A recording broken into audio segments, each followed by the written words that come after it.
magluto tayo ng ginisang kamatis na may hipon at pusit. Tapos lagyan natin ng isang egg maalat, itlog maalat.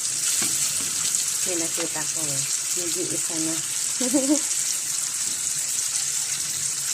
May natikman ako kasi ganito ang ginawa niya. Nilagyan niya ng itlog maalat. Kaya lang kulang tayo ng ibang pampalasa. Like Sprite. Kung may Sprite ito, mas masarap. Sana. Ayan. Durugin natin yung kamatis para mas malasa. Ayan. Durog na yung ating kamatis. Kaya ihulog na natin ang hipon at pusit. Pinagsama ko na. Para mabilis. Hipon lang sana muna eh. Kaya lang pinagsama ko na. Ayan. Lagyan natin ng kaunting tubig. Hayaan natin kumulo.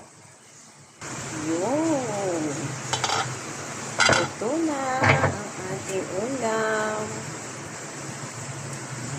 Masabaw kasi gusto ng aking mga anak na may sabaw. Ay. Ayan, luto na. Muntik nang matapos. Ayan. Kainan na.